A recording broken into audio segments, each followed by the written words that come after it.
Good evening, everyone, and welcome to the Oshkosh Common Council, October 27th. Pam, would you please call the roll? Erickson.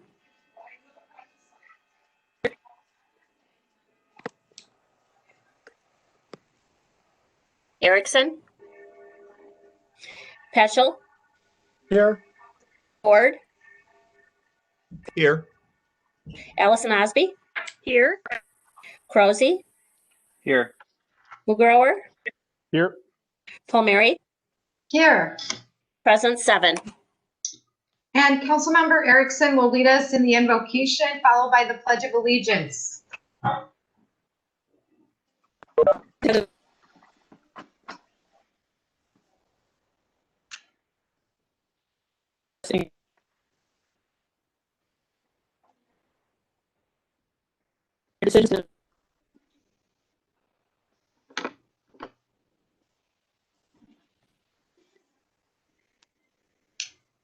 I pledge allegiance to the flag of the United States of America and to the republic for which it stands, one nation, under God, indivisible, with liberty and justice for all.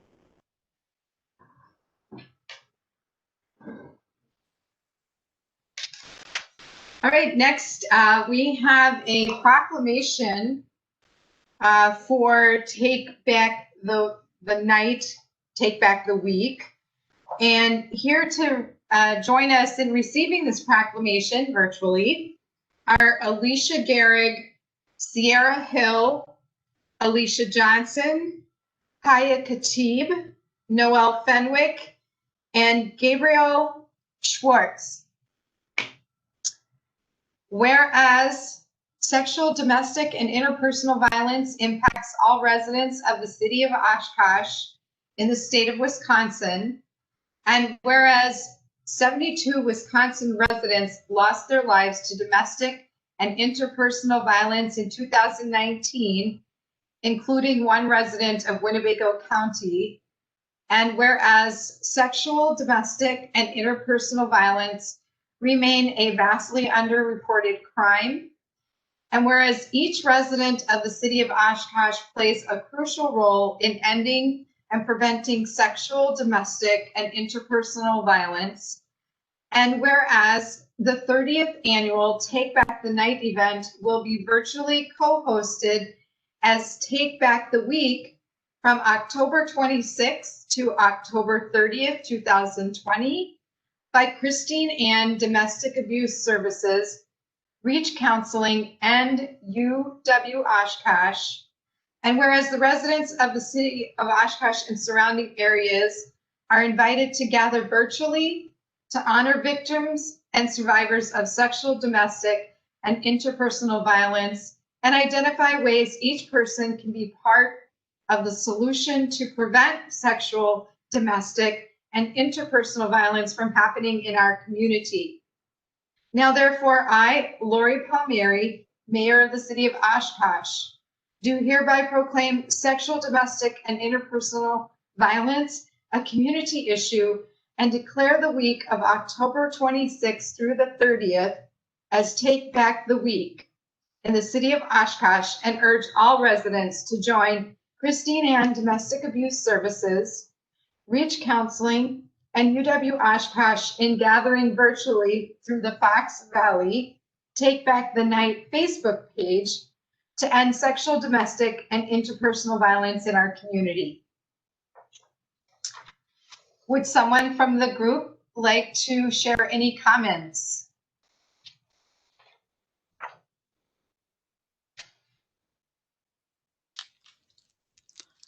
I can jump in.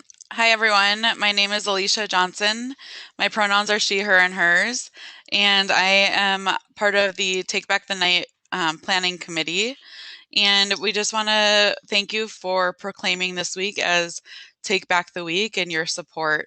We encourage everyone to head over to the Fox Valley Take Back the Night Facebook page, where you will see a plethora of activity. We have an education panel and a keynote speaker and lots of videos showing that the Oshkosh community and surrounding area really does care about survivors and victims of sexual and domestic violence, and that we are working to prevent the violence from happening in our community. Well, it's wonderful to see the groups working together on this and making it a full week of events. Thank you. Thank you. We will send the hard copy to, who would like to receive the hard copy? You can send it to Christine Ann. Okay, Christine Ann. Very good. Thank you so much, ladies, for joining us. Thank you. All right, next we have citizen statements to council regarding agenda items. Are there any citizens registered to speak, Pam? I have no citizens registered to speak. Do you want to mention the email we got from Heidi Supley? Yes, we did receive an email from Heidi Supley regarding the closure of the Golden Corral. I did call Heidi and speak with her at length this afternoon and appreciate her sharing that news with us. And I believe she copied all council members on that. Next, we have consent agenda. It's a pretty short consent agenda this evening. I don't believe we received any comments on any of the specific items. Can I have a motion and second on consent? So moved. Second. Discussion?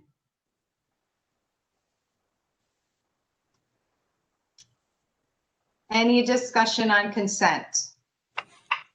Please take the roll. Erickson? Was that an aye? Peschel? Aye. Ford? Aye. Allison Osby? Aye. Krause? Aye. Mugrower? Aye. Palmieri? Aye. Carried 7. All right, next we have two new ordinances this evening. Ordinance 20-431, approved closure of Ohio Street from West 17th Avenue to West 20th Avenue. Staff recommends waiving the rules and adopting on first reading.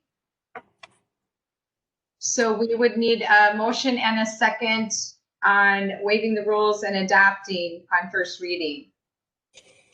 Moved. Second. Looks like Deputy Mayor Krause seconded. Any discussion on waiving the rules? All right, please take the roll on the waiving the rules and adopting on first reading. Erickson?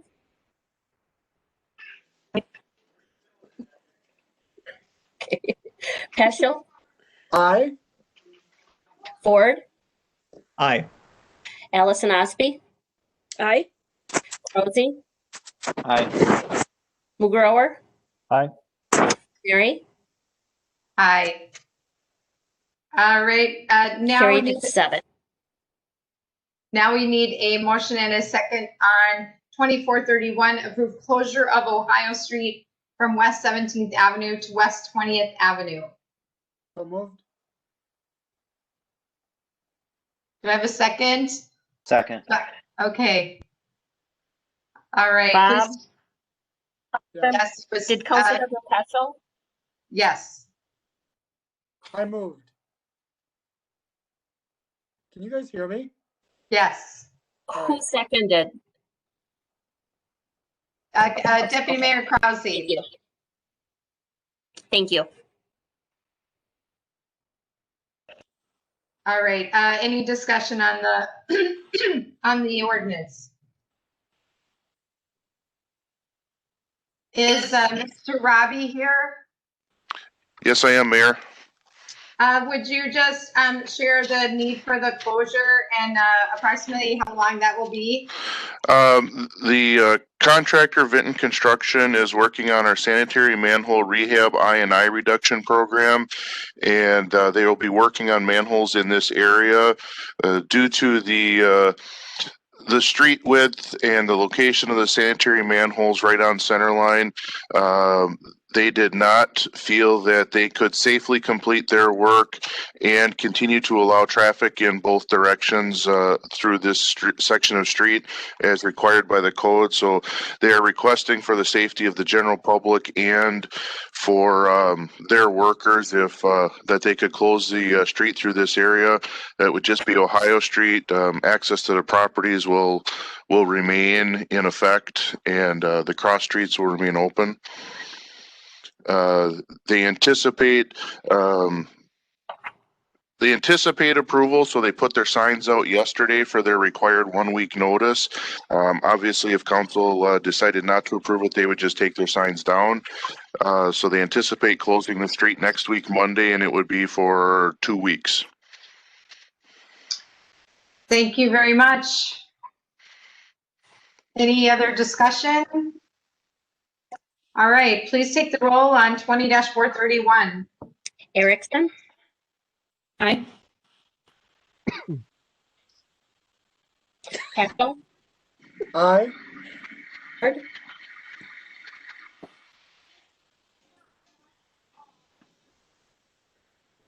Ford,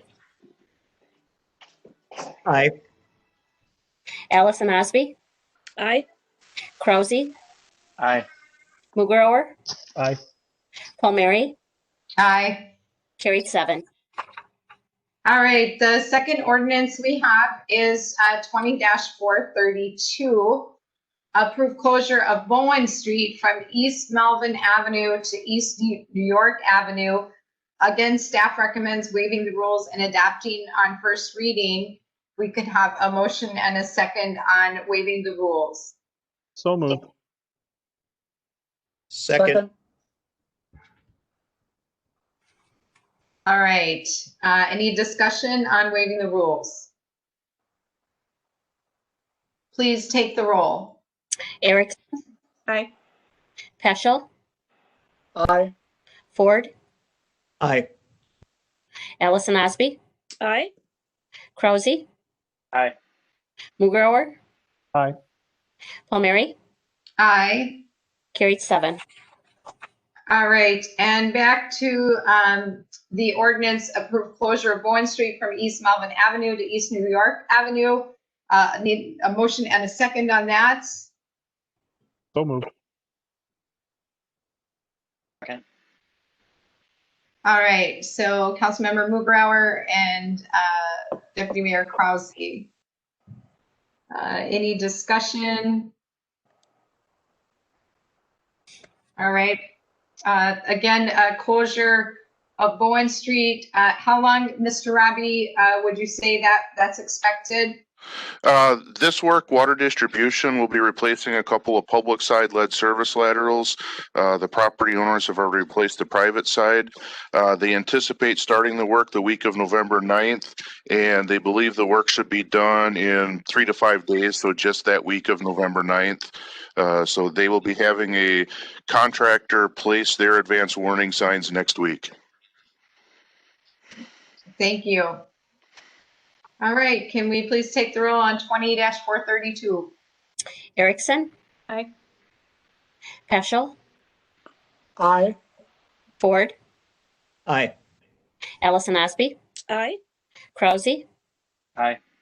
Mugrower, Aye. Palmieri, Aye. carried 7.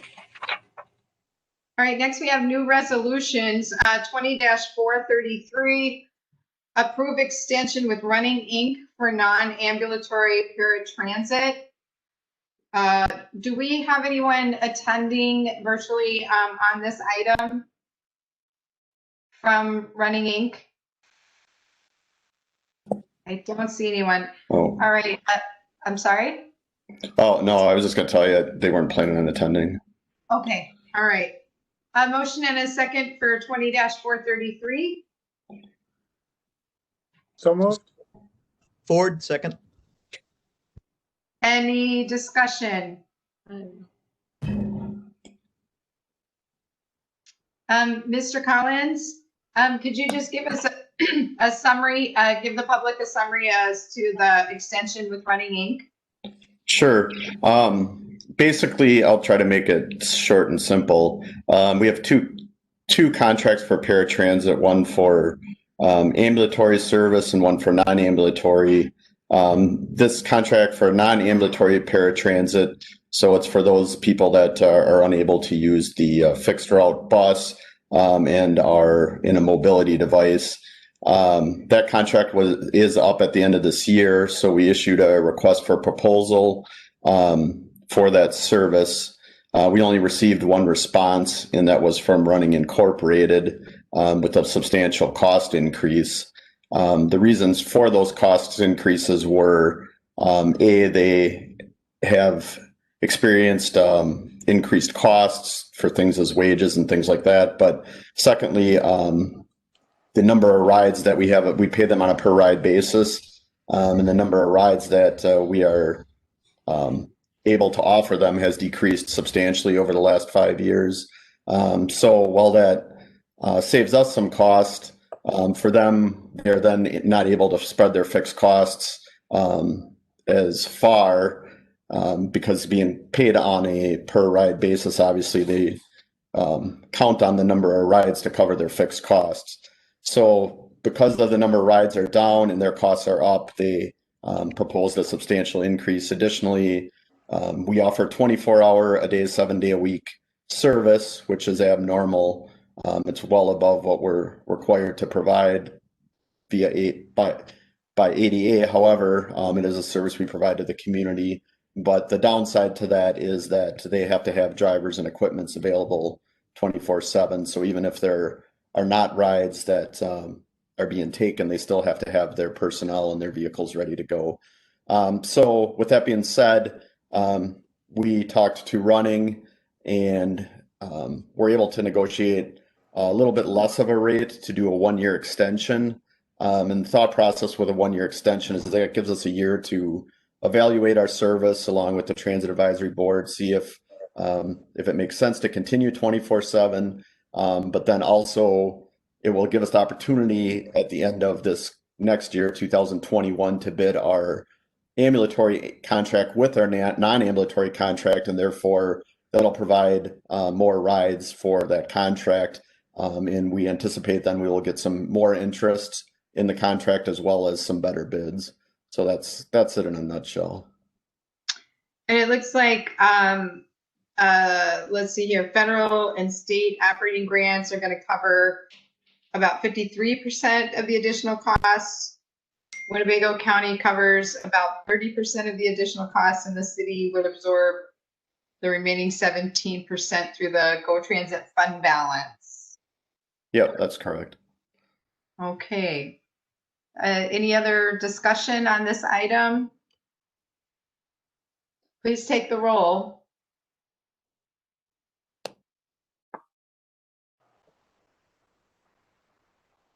Looks like we Pam? may have lost Pam for a minute. Okay. Deputy Mayor Krause? Yes.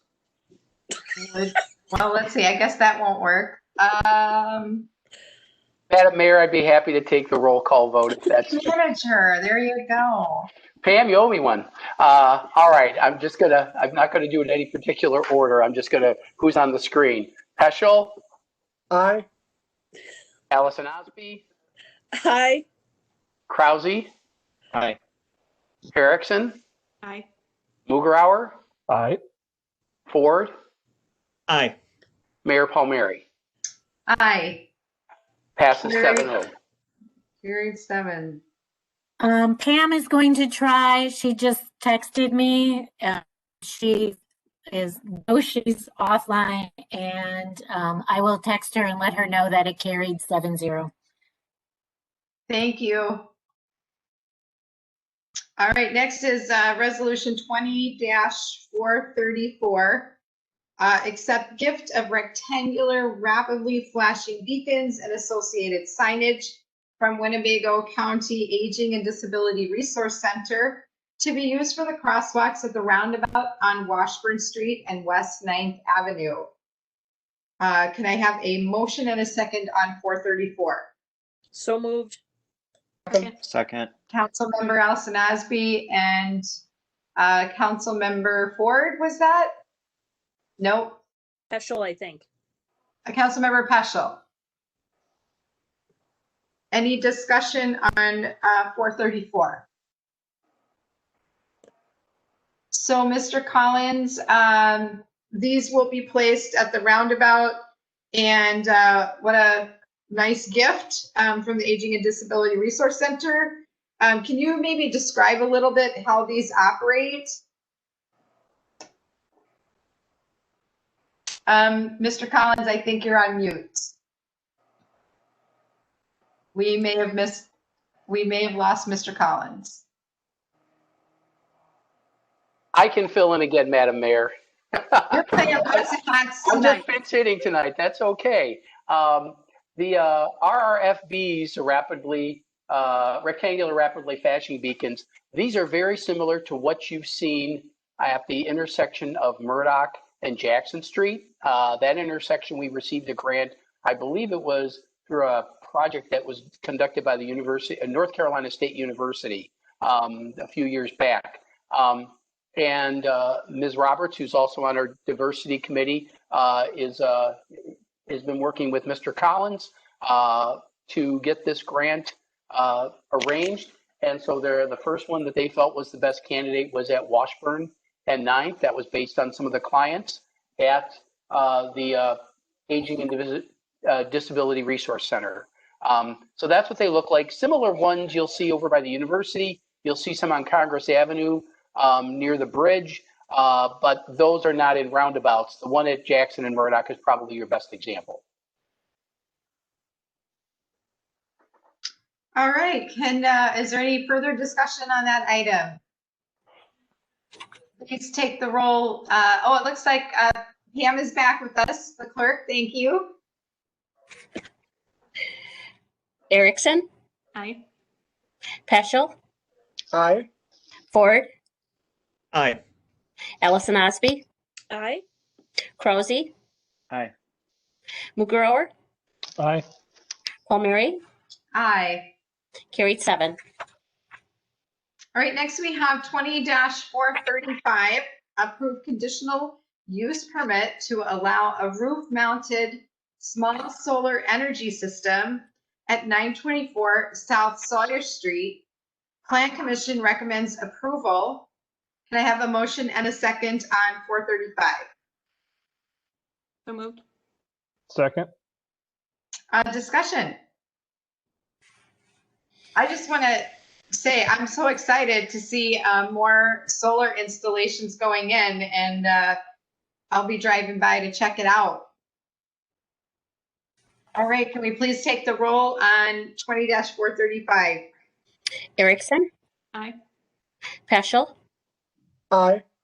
Ford, Aye. Ellison Osby, Aye. Crozy, Aye. Mugrower, Aye. Palmieri, Aye. carried 7. All right, and the next item is 20-436, approved conditional use permit to allow a residential group development located at the East 3200 block of Whitetail Lane. Plan Commission recommends approval. I'll need a motion and a second. Ford moves approval. Second. And discussion. This looks like a pretty interesting project, having multiple units on a single parcel. I guess congratulations are in order for a novel approach to development out there on Whitetail Lane. Can we please take the roll? Erickson, Aye. Peschel, Aye. Ford, Aye. Ellison Osby, Aye. Crozy, Aye. Mugrower, Aye. Palmieri, Aye. carried 7. And the last of our new resolutions is to approve the 2021 Business Improvement District Operating Plan and Budget. Is there anyone here from the BID to speak on this? I don't see anyone. We'll need a motion and a second on 437. So moved. Second. Heschel and Ford. All right, any discussion on, I'm sorry? It was Deputy Mayor Krause. Oh, my apologies. The screen highlight is delayed. All right, Deputy Mayor Krause. So then, any discussion on the bid operating plan and budget? City Manager, did you want to share any highlights? Thank you, Madam Mayor. I'd be happy to. The bid is continuing to have some concerns about funding parking, and they've asked us to consider some different things for the future. And we did look at some things and could not find any solution immediately, but I indicated I'm still willing to work with them as a show of good faith. They are going to continue to contribute $15,000 to the parking fund. They're going to be using their fund balance as they have the last couple of years. They don't believe that's sustainable. They're using their levy that the council approved, their assessment towards marketing and promotion, particularly in these times. They're trying to do everything they can to attract traffic downtown, and we certainly understand that. But obviously parking is a big issue, and we'll continue to have discussions with them. But I appreciate their willingness to continue to make a contribution. It doesn't seem like a lot, but it really does help balance the parking utility fund. So thank you, Madam Mayor. And thank you for the update then. Is there any further discussion on that? All right, let's please take the roll on 437. Erickson, Aye. Peschel, Aye. Ford, Aye. Allison Osby, Aye. Krause, Aye. Mugrower, Aye. Palmieri, Aye. carried 7. All right, here we are. Council discussion and direction to city manager and future agenda items. Looks like it's all budget and a joint workshop. I'm going to ask Finance Director Van Gompel to go through the 2 documents that you should have received in your virtual orange folder this evening or this afternoon. Russ, if you could just walk them through the 2 documents that you've provided this afternoon. And I believe Tony has them queued up so you can see them on the screen with screen sharing. Go ahead, Russ. Well, I know Tony had one for sure queued up. I'm not sure if he's got both of them. The one on your screen right now is a schedule that we did last year. If you can see this is all of the budget amendments or enhancements that we presented to you as part of the budget discussions. The top part is those enhancements, number 2, 3, 4, and 7 that would impact the levy. And then there's a bottom box that has enhancements that don't impact the levy, and I can certainly talk about those individually. Councilmember Mugrower had met with the city manager and myself and wanted to offer those 3 amendments that don't impact the levy, at least for initial discussion. So in addition to this schedule, I did update the tax levy sheet that we use on that. He does have that for me. Great. Thanks, Tony. Everything in the levy is the same as what was presented at budget discussions. However, since that time, we've gotten the updates from the state of Wisconsin on our equalized value and a revised estimate as far as the fair market ratio. And that has been set at 88.94%. So the assessed value is basically a calculation. We don't have that from the state, but we have the ratio and we do have the equalized value. So fairly confident that that is the assessed value without tax increment district to use for calculating the tax rate going forward. This is a revised page number 2 in your book. So you should use this as we proceed forward. The valuation from this revised levy spreadsheet that has the assessed valuation has been carried forward into that budget amendment sheet that was on your screen a little bit earlier. So those are the 2 documents we sent out. At this point, I think the city manager is looking to see if there's any additional direction or things that council wants to see, or if you have other items you want to discuss as part of the 2021 budget. Basically, especially for the new council members, this amendment worksheet that's on the screen right now, that's just to put things on the table. Councilmember Mugrauer has identified 3, and council members can suggest that they want to introduce any of these enhancements as possible budget amendments, or some alternative of something else you'd like to propose. But the idea is that if you give some other suggestions to us that you would like council to consider, we will add it to this list. If it has a levy impact, it'll be on the top part of the document, and if it doesn't have a levy impact, it'll be on the bottom. If you have anything, we will certainly add them, and we'll provide you with an updated version of this same document to council in your Friday packet. And then we'll have the budget hearing, the public hearing on the budget next Wednesday at 5 o'clock. And immediately afterwards, we'll have a workshop that council can get into any other detail. If there's any questions any outstanding questions you have that you'd like answered before you give final consideration to the budget on November 10th, we'll have an opportunity to do that at the final budget work session. If there's anything you would like us to bring to the November 4th workshop, we would be happy to do that. And then we'll have November 6th, where we'll have the final list of amendments. It's not to say you can't change, but we'd like to get those in there so Mr. Van Gompel and his staff can run the calculation so we can tell you exactly what we think the impact would be, so that it'll be easier for us to give you a final levy number for approval, a final budget number for approval.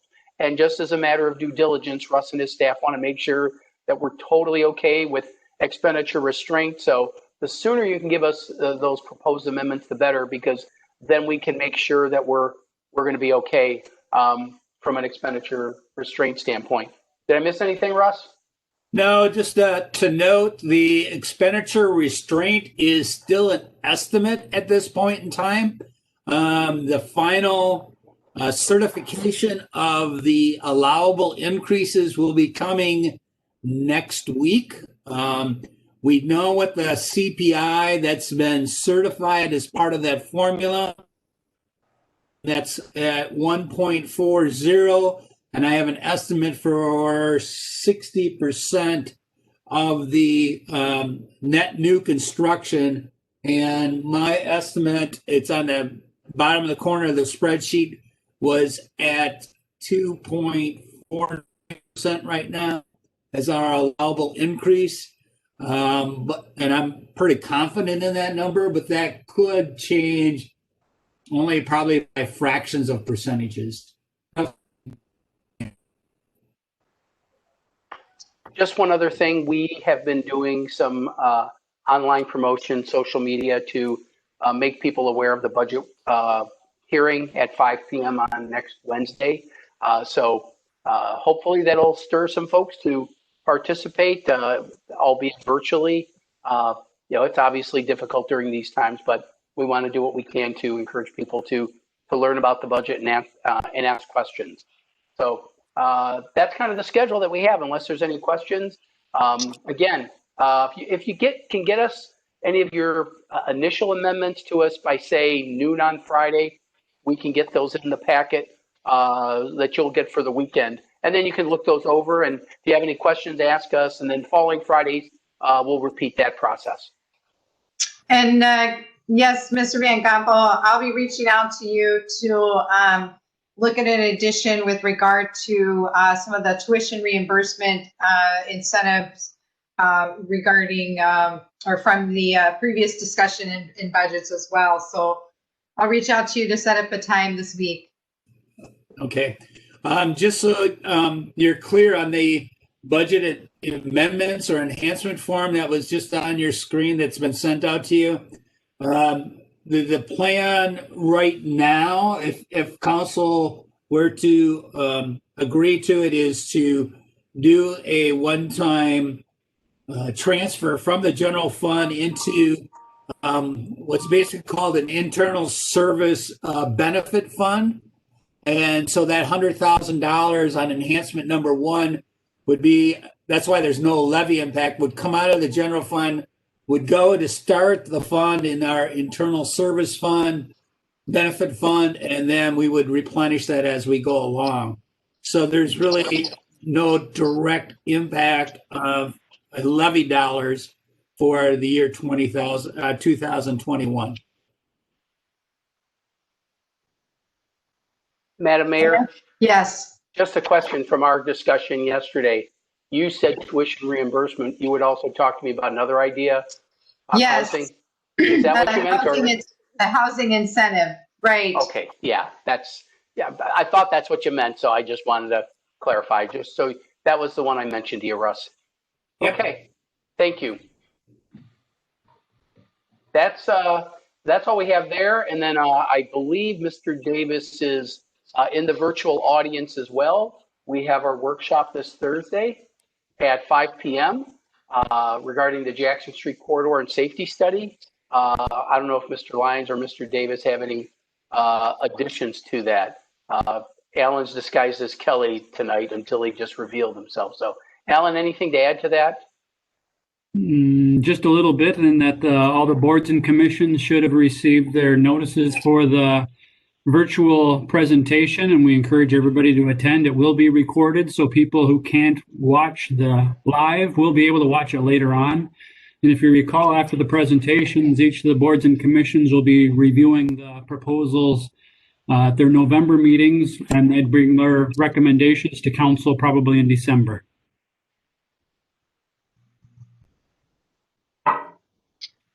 All right, then.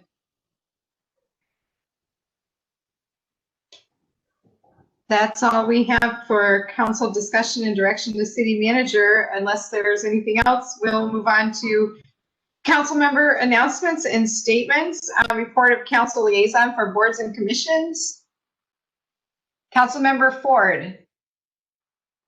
Yes, this was going to be a time where we can update you a little bit on our collaborative effort to mitigate the negative impacts of COVID-19.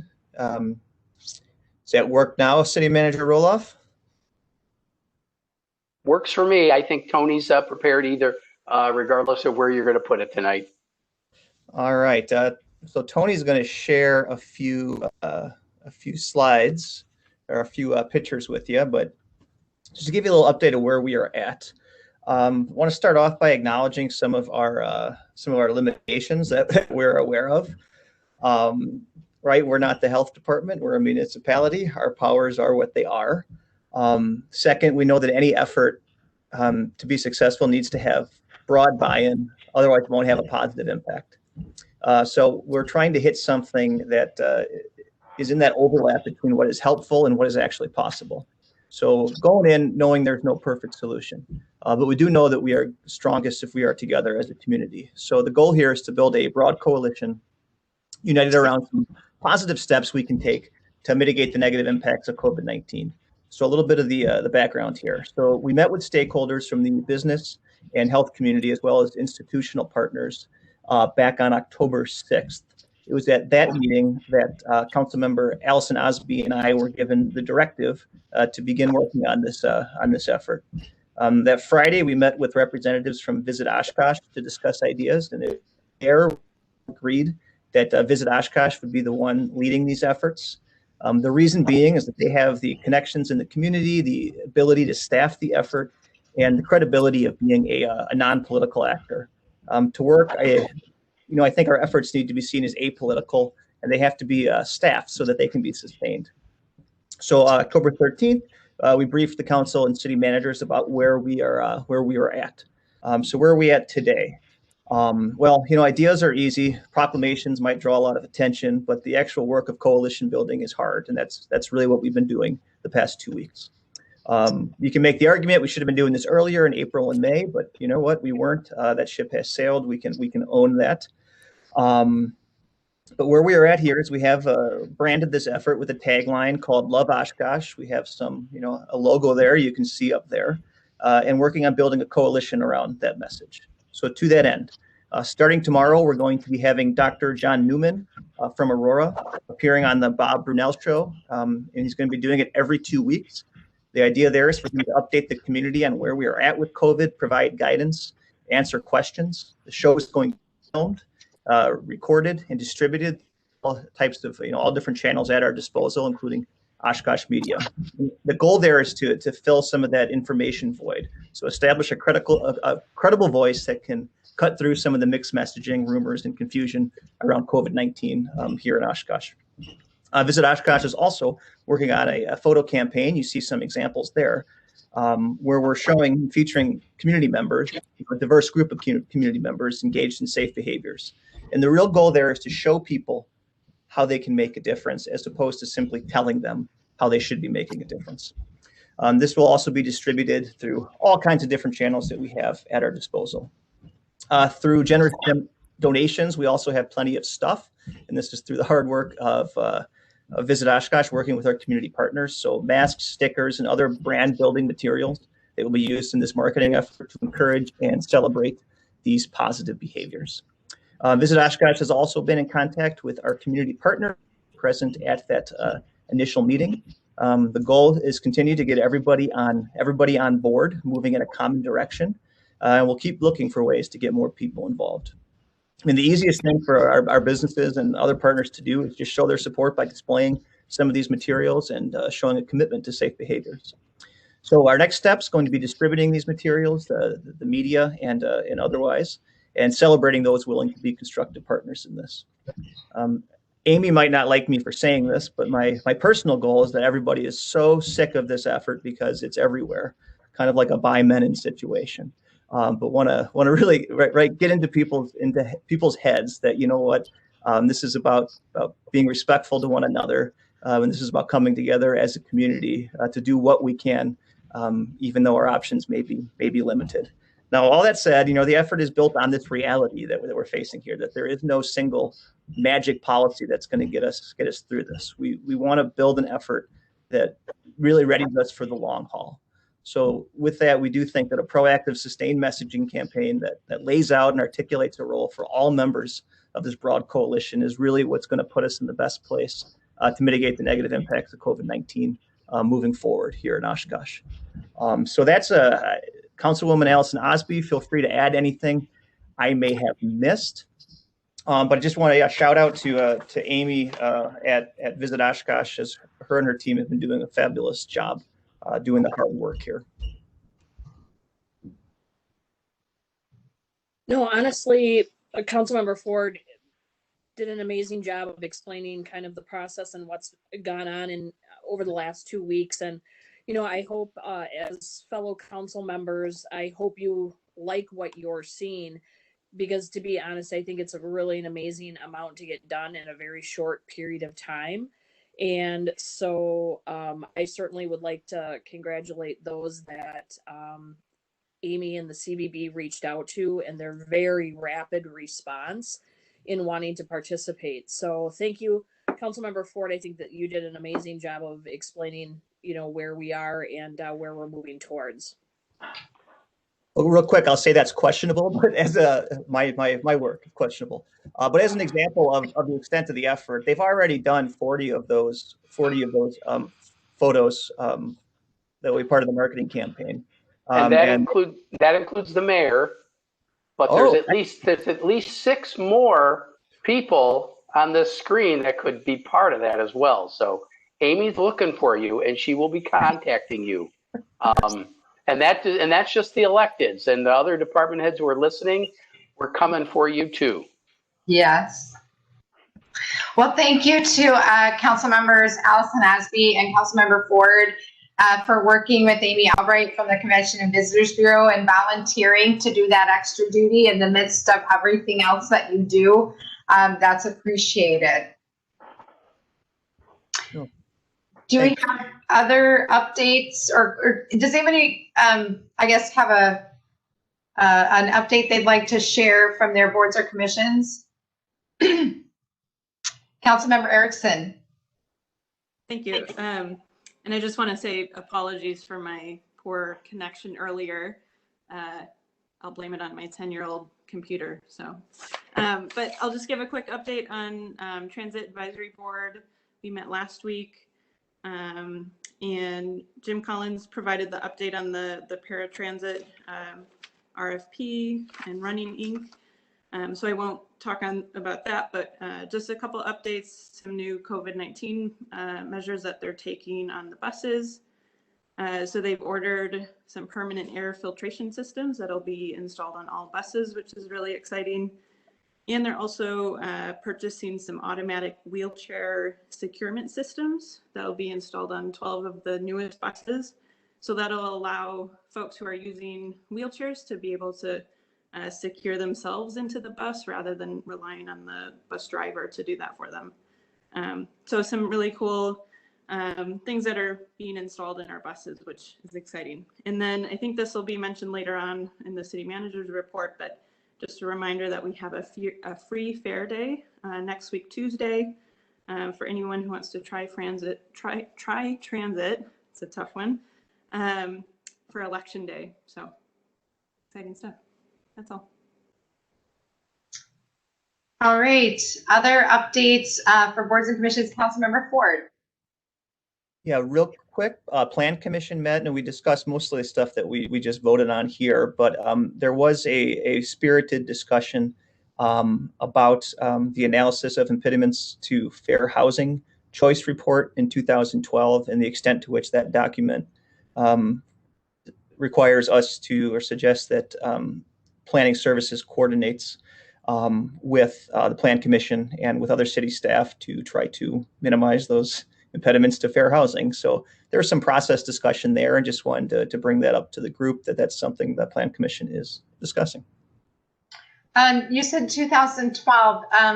Did you mean the more recent one? Yeah, I'm sorry. It's been updated. You are okay. Okay. All right. Thank you. Other updates? All right. I have a couple here. First off, we had a quarterly meeting of the chairs of all the boards and commissions, and I'm happy to report that we had the best attendance ever, and it was all virtual. There was not a large agenda. However, everybody shared, and it went very smoothly and very well. So not a lot to report there. We do, as you saw earlier in the consent agenda, have some new members on transit, bike and ped, and long range finance, and several more applications have come in, which is good news. And let's see here. East Central Wisconsin Regional Planning Commission met on the 21st. Basically, there is a new regional strategic plan update coming in January 2021. There's been, they're also in the process of an economic impact study as it relates to biking and walking in the region. 2021 transportation increase. Let's see here, the sewer service area. The DNR is streamlining that. The 3-year planning partnership with economic development. And let's see, the regional comprehensive planning update also coming in early 2021. So the last item I have to report on is Diversity, Equity, and Inclusion Committee met last night. It was about a good 2.5 hours, and that committee is coming along very nicely. I think this was their 3rd or 4th meeting, and they're starting to develop some focus on specific areas that they would like to present for recommendations. But it was a very, it's very exciting to see that group come together and start to be very thoughtful about handling equity issues in our community and inclusion. And that's all I have. Madam Mayor, did Michelle Benke get back to you this afternoon? If from the look on your face is actually no. So I have something to report based on DEI discussion last night. One of the things that the committee talked about was trying to be more inclusive with different populations that speak different languages. And today, staff was able to work with IT. And right now, Google Translate, because of COVID, is making websites that have any reference to COVID, they will allow you to use Google Translate for free, no cost. And Tony implemented that this afternoon, Madam Mayor. So that's fantastic. Yes, so I practiced. There's many different languages, and it was pointed out at DEI, over 50 languages are spoken within the Oshkosh area school district. So there's certainly a need there. I know. I just knew went over 50. I didn't want to go. I know the number because I've heard a lower number before. So that's continuing to grow with everything. With every time we get a new group of refugees, we have a potential for another language, and that doesn't even include the dialects. But anyway, that feature is now available. Unfortunately, if you click it, you can undo it as well, so be careful. But that feature is available on the main city website. The other websites, PD, Fire, we are not able to access that because of the Google restrictions. And we're hoping that they keep it, but that is not a guarantee. But as long as we can run with it, we're going to provide that feature on our website for our members of our community who may speak or be more comfortable with a different language. So yes, and that was I should share with the rest of council that conversation originated with what would it be like to have the new messaging, the COVID messaging that council members Ford and Allison Osby are working on with Amy Albright in multiple languages. And one of the members brought up this simple add-on about translation. And I think we came to the conclusion that once those materials are added to the city website, the translator can do the rest. So it morphed into that broader discussion, and thanks to city staff for acting so quickly and experimenting, and I think will add quite a bit of value. So Tony Newman's there, so thank you, Tony, for making that happen in very short order. You Yes. bet. You bet.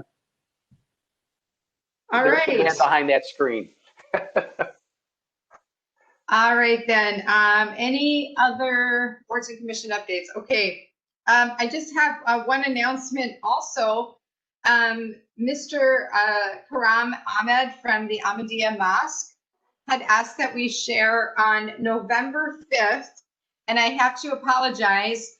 My error, it says November 6th on the agenda, but it is actually November 5 from 1 to 6 p.m., a community blood drive at the Ahmadiyya Mosque over by West High School from 1 to 6 p.m. hosted by the Ahmadiyya Mosque. So those of you who are able and willing, please join them in that blood drive. And City Manager, you're up next with the City Manager announcements. Thank you, Madam Mayor. As it notes there, in-person absentee voting through this Friday, October 30th. City Clerk Huberg and her staff have been doing daily updates that we're now forwarding to council. Based on the report that I got just before the meeting, we have already had 18,318 votes cast, either with a either between mailed ballots that have been mailed out or people who have shown up. Of those, we've got about 14,500 of over 16,000 ballots returned, which is a great return rate. And so we're looking forward to a very high participation rate from people who requested mail-in ballots. If you, we're at 14,500.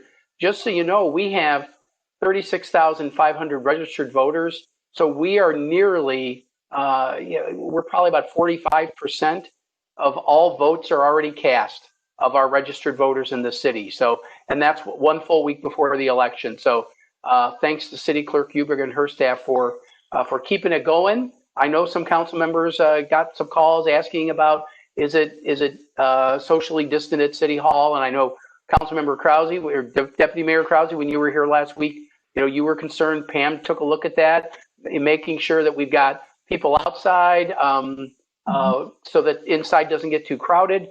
But we're dealing with a lot of people, and overall, I'd say the public's been very understanding.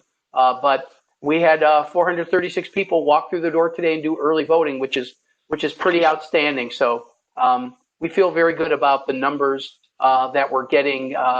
And we have 3 days this week of early voting, and we're still taking the mail-in ballots. And again, you have to have those back either at City Hall or at your polling location by 8 p.m. next Tuesday.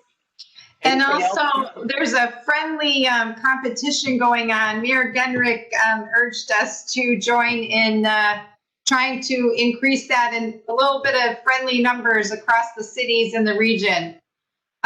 Deputy Mayor Krause? Thank you, Mayor. I just had a question. Did we have, sorry, I lost my train of thought here. Did we have numbers comparing, Photobomb. sorry, I totally lost my train of thought. Sorry, thank you. That's okay. City Manager?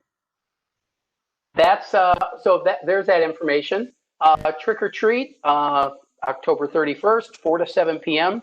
Andy Raddig got some good publicity out this week with some of our press releases. We actually got some coverage on the local Green Bay station about some of the things we were doing, encouraging people to avoid going door to door, but rather placing tables outside. I've seen people do creative shoots with a PVC pipe to deliver candy to the kids without a touch.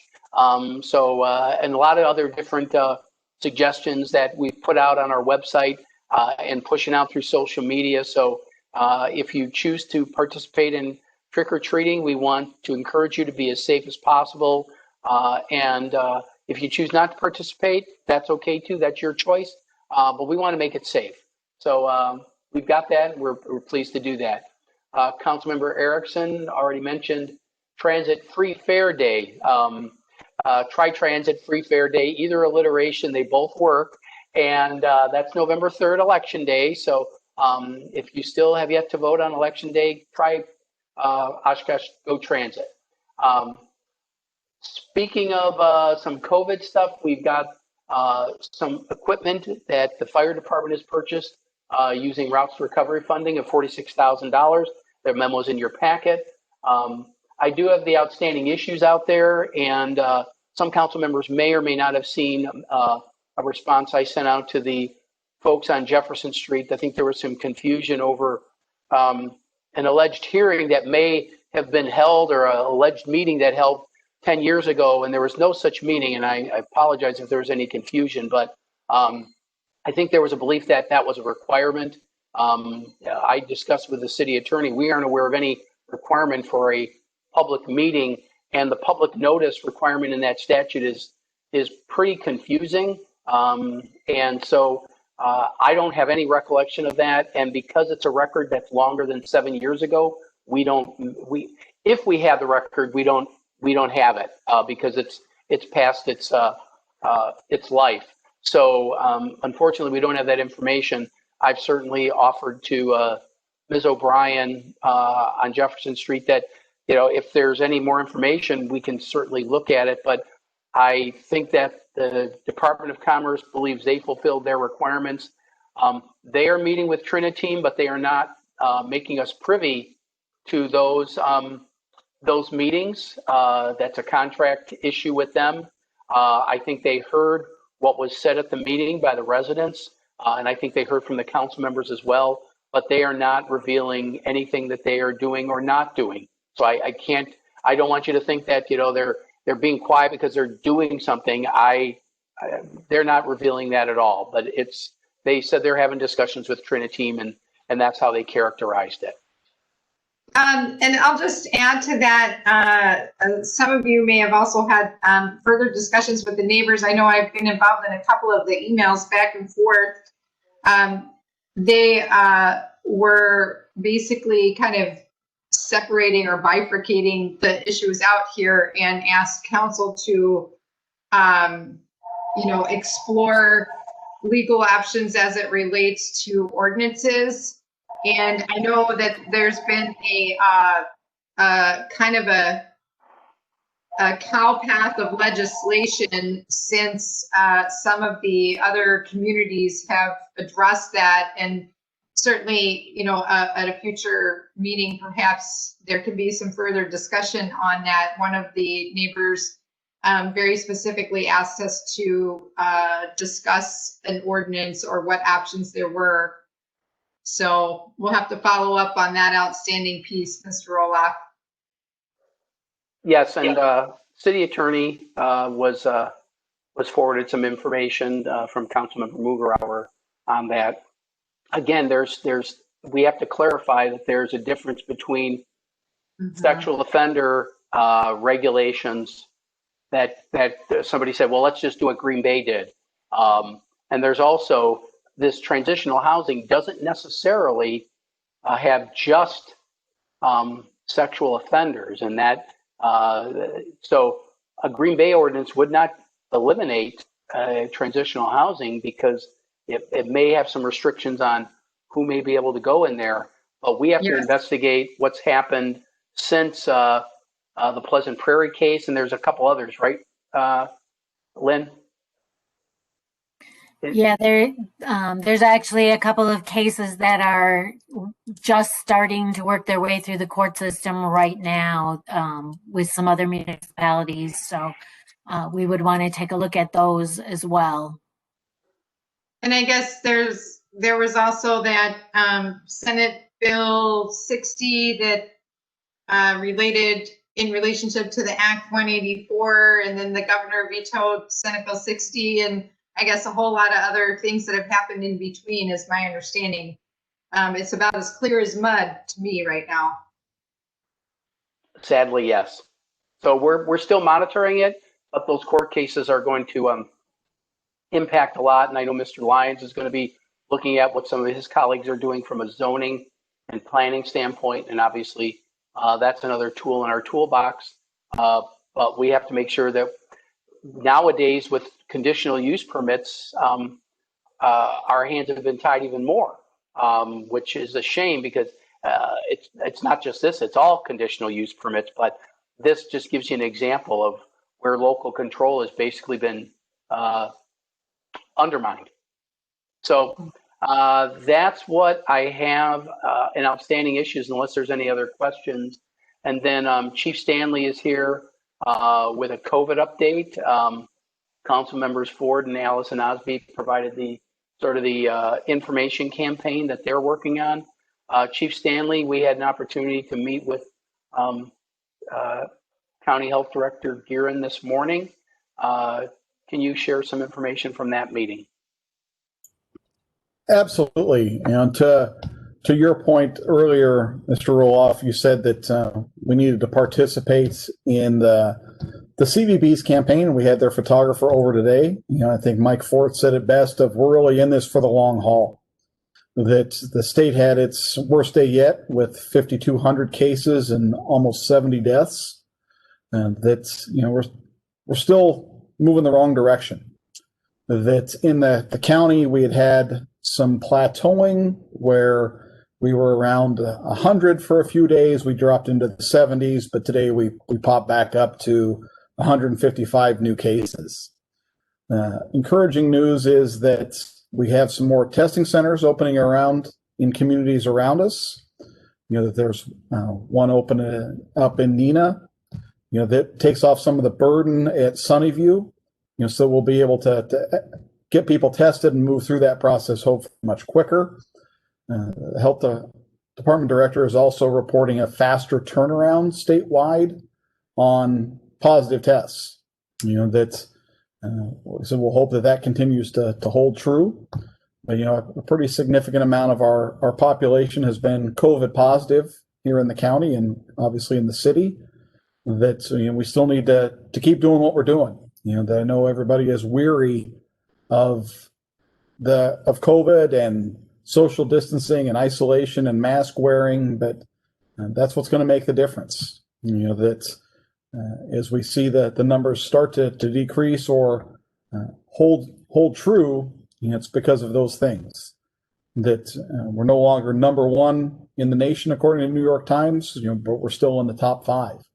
So we've made some steps. We've got some steps to go. So I think that we're moving in the right direction as a community. Very encouraged by the campaign that Council Members Ford and Allison Osby and the CVB are putting together, so that we can get the word out to our community to stay the course, and keep doing what we need them to do with social distance, wear masks. If you're sick, stay home. Don't go into work. Because it is.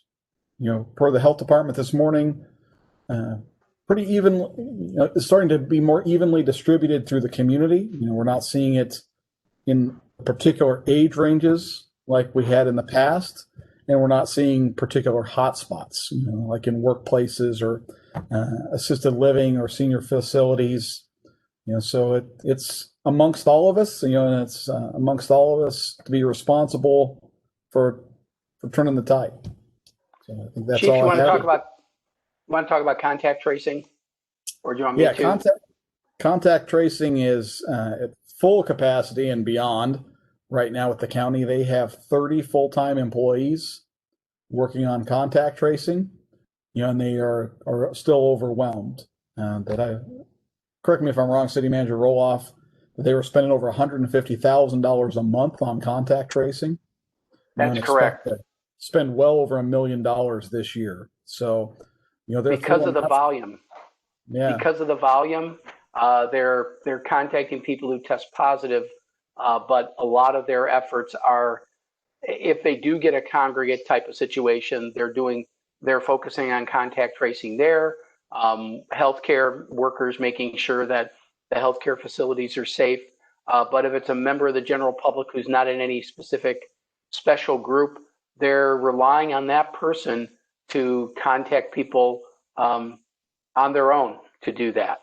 So that's just the reality of how that's going because of the sheer volume that they're being overwhelmed with. And those 30 contact tracers are busy every single day. So that's where that's going. But they're targeting those areas when so that you don't get a spread. Mike talked about how it is across the population. So trying to, when there's an area where it looks concentrated, the contact tracing resources are targeted there. That's the best I can tell. I'm not sure, Councilmember Erickson, if you've got anything to add with that. That sounds good. Okay. And then anything else, Chief? I got one more thing. Not for me. Okay. Just to give, in closing, Deputy Mayor Krause had asked me the question about how long City Hall was going to be closed for. It's going to be closed through Friday, November 6th. It would be my intent to reopen City Hall once early voting's done and all that's over with. But of course, I have to evaluate that. These numbers staying over 100 are concerning. And as far as the virtual meetings, as long as these numbers are the average daily remains over 100, it would be my intent not to do anything with meetings until after Thanksgiving at the earliest. And again, I'm going to be reporting to council as I had pledged to you last meeting. I'll be reporting back to each and every council meeting and get feedback from you. But right now, as Chief said, 155 more cases yesterday. And even though it was a lighter number on the weekend, the average is still over 100 a day. So not prepared to make that recommendation to council yet. Happy to listen to input that you may have, and certainly I will absolutely take that into consideration. But I think you've entrusted me with using some discretion and thinking about public safety, and that's what I'm going to continue to do. If we could just make sure that we get the webpage caught up on the COVID updates, it still says that City Hall is open. I realize that, there's a little bit of a lag, but, folks want to have the most up-to-date information on what buildings are open, closed, or hours and services. That would be really helpful, I think, as part of the messaging campaign. And I'm assuming that the information campaign that those folks are working on would also be linked in this similar area. Is that what your thoughts are, City Manager Roloff? Yeah, I mean, we want to align all of our information. Madam Mayor, the thing you pointed that out to me yesterday, and I asked to take care of it. Did you notice again today? Because I'm looking at it right now. It still says the same thing. If you could send me a screenshot, because there was a page that you sent me yesterday, and that page was updated. So is this a different page? Okay, it's when you click on the COVID-19 updates. Okay, you go from the home page and response to coronavirus. Click here for more info. And then when you look under city service updates, City Hall, it says City Hall is open to the public. For in-person absentee voting only. Absentee voting only, yes. Yeah, so that got updated. That one is updated. So then the other questions were, I think, kind of related to like library, senior center. It still says phased reopening for library. I don't know if that's accurate, and I don't know if people understand what that means.